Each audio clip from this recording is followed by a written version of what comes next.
lips met, they had deep kiss. He pulled out his manhood and made his way in between her legs, and that moment marked the beginning of his downfall.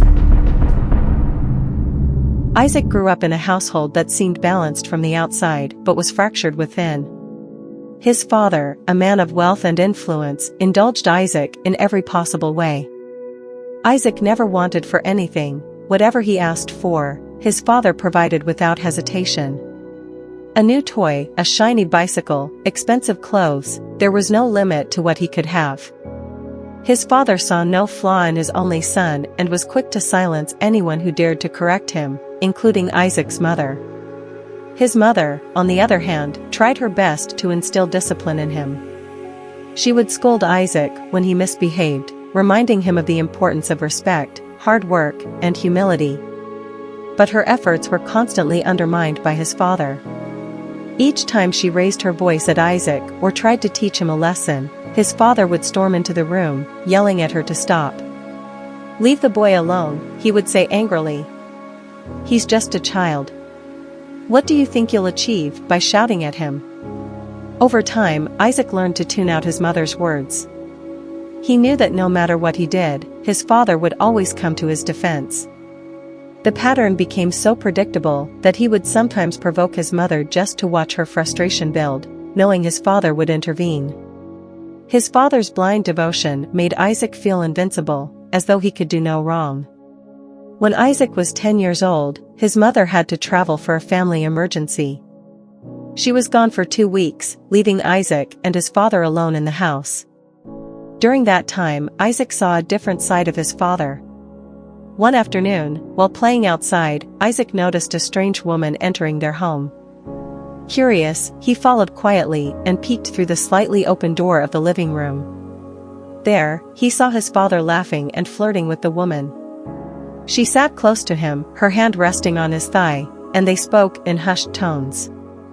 Isaac didn't fully understand what he was seeing, but he knew it wasn't right.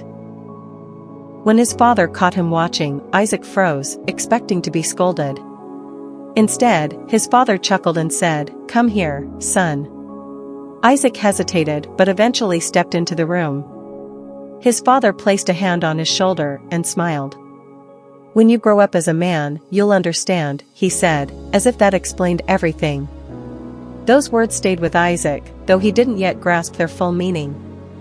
By the time Isaac entered university, he had become the spitting image of his father. He was confident, charismatic, and completely unbothered by rules or consequences. His father's wealth gave him access to a lifestyle most of his peers could only dream of. He drove flashy cars, hosted parties, and spent money as if it were endless. Girls were drawn to him, and he welcomed their attention, seeing relationships as nothing more than a game. His mother, concerned about his behavior, would call him often, offering advice about being responsible and focused. But Isaac dismissed her words, just as he always had. On the day of his graduation, Isaac's mother tried once again to speak to him. She sat him down and began to talk about life after school, warning him about the importance of making the right choices. Isaac's irritation was clear. He barely listened, staring at her with a blank expression. His father, noticing the tension, stepped in. "Enough with the lectures," he said. "The boy is grown. He doesn't need all this." His mother sighed, defeated, and Isaac felt a wave of relief. He was tired of her constant advice and sermons. After graduation, Isaac was posted to a girls' high school for his NYSC. From the moment he arrived, he knew he would be popular.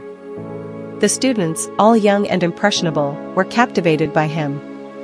He was tall, handsome, and carried himself with the confidence of someone who knew he was admired. During his first class, he noticed the way the girls whispered and giggled, stealing glances at him. He felt a surge of pride, enjoying the attention. At first, the girls' admiration was innocent. They would greet him shyly in the hallways, offering smiles and quick hellos. But it didn't take long for some of them to grow bolder. They began to visit his quarters, bringing assignments and asking for help with their studies.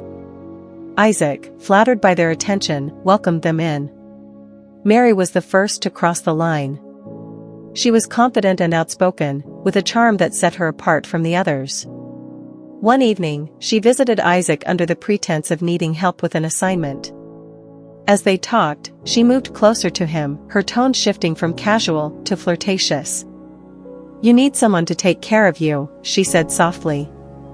"A girlfriend to keep you warm and help you relax after a long day." Her boldness caught Isaac off guard, but he didn't resist. Their lips met, they had a deep kiss. He pulled out his manhood and made his way in between her legs, and that moment marked the beginning of his downfall. Not long after, Amaka, one of the senior students, decided to make her move. She had noticed Mary's growing closeness to Isaac and wasn't willing to let her have him without a fight. Amaka was just as confident as Mary, if not more so. She visited Isaac one evening, dressed in a way that left little to the imagination. She didn't need to say much, her actions spoke louder than words, got herself naked and bounced on Isaac. He caught up in his pride and arrogance, didn't hesitate. Then came Godshine, a younger student who had been watching the unfolding drama from the sidelines. Unlike Mary and Amaka, she approached Isaac with a quiet and calculated demeanor. She came to his quarters one evening, holding a notebook and claiming to need help with her coursework. She played the role of an innocent admirer, appealing to Isaac's ego. He fell for her act, and once again, he crossed the line, going deeply raw with her. As word of Isaac's relationship spread among the students, tension began to build. Mary and Amaka, once friendly classmates, became bitter rivals. They argued openly, accusing each other of being desperate and shameless. The other students took sides, and soon the school was divided into factions. Mary's supporters claimed that she was Isaac's true girlfriend, while Amaka's followers argued that she was the better match.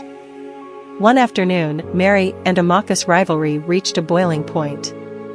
They encountered each other near Isaac's quarters, and the sight of each other sparked an immediate confrontation. Their argument quickly escalated, turning into a physical fight. The noise drew a crowd of students, who gathered to watch as the two girls shouted and clawed at each other. Isaac, hearing the commotion, stepped outside to intervene. He tried to calm them down, but his presence only made things worse. Both girls turned their anger toward him, demanding to know who he truly cared about. The situation spiraled out of control, and Isaac was left speechless, realizing too late the mess he had created. The fight caught the attention of the school administration, and rumors about Isaac's behavior began to spread. Teachers and staff started asking questions, and it wasn't long before the truth came out. Mary, Amaka, and Godshine each revealed their relationships with Isaac, and the scandal erupted. The scandal took a dark turn when Mary, Amaka, and Godshine, in separate but equally shocking revelations, announced that they were pregnant. The news spread like wildfire, throwing the entire school into chaos. Students whispered in hushed tones, and teachers exchanged concerned glances as the weight of the situation became apparent. Isaac, who had always carried himself with pride and arrogance, was now visibly shaken. For the first time, he felt the walls of his carefully crafted image begin to crumble around him. Mary was the first to confront him. She came to his quarters one evening, her face pale but determined. Without any preamble, she blurted out, "I'm pregnant, Isaac. What are we going to do?" Isaac stared at her, his mind racing. He had no answers, no plans, and no idea how to handle the situation. Before he could say anything, Mary continued, her voice trembling with a mix of anger and desperation. "You're going to take responsibility, aren't you? You can't just abandon me." A few days later, Amaka came to him with the same news. Unlike Mary, she wasn't asking for reassurance or promises. She was furious. "So this is what you do, Isaac? You go around getting girls pregnant and pretending nothing happened? What are you going to do about this?" Her tone was accusatory, and Isaac, overwhelmed by the mounting pressure, could only stammer incoherently. The final blow came when Godshine, the youngest and most timid of the three, approached him. She didn't shout or demand answers. Instead, she stood silently in his doorway, tears streaming down her face. "I'm pregnant," she whispered, her voice barely audible. The sight of her vulnerability struck a chord in Isaac, but it also filled him with a deep sense of dread. With 3 pregnancies hanging over his head, Isaac's life spiraled out of control. The once confident young man who had reveled in his power and charm was now consumed by fear and guilt. He tried to keep the situation under wraps, but the students at the school were quick to pick up on the tension. Rumors spread faster than wildfire, and soon the entire school knew about the pregnancies. The students were divided in their reactions. Some sympathized with Mary, Amaka, and God's shrine, while others mocked them for their naivety. The girls themselves were no longer on speaking terms, their rivalry now overshadowed by their shared predicament.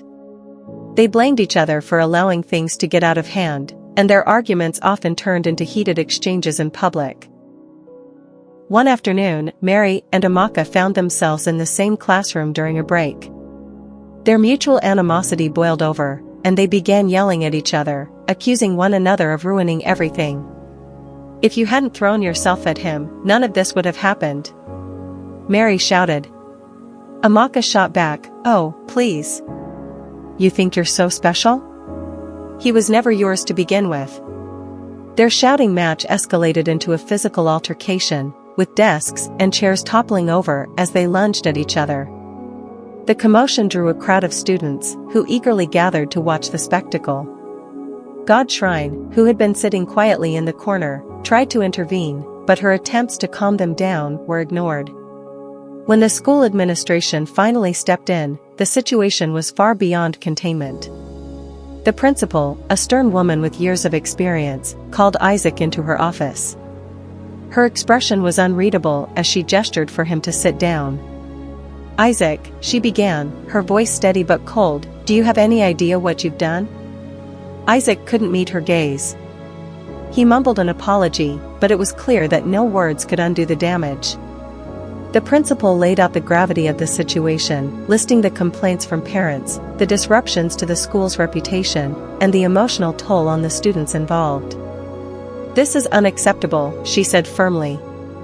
"You've abused your position of authority, and there will be consequences." Isaac was immediately placed on indefinite suspension from his NYSC service. The scandal was reported to the NYSC board, and they withheld his certificate pending further investigation. His parents were informed, and the news reached his hometown, where it caused an uproar.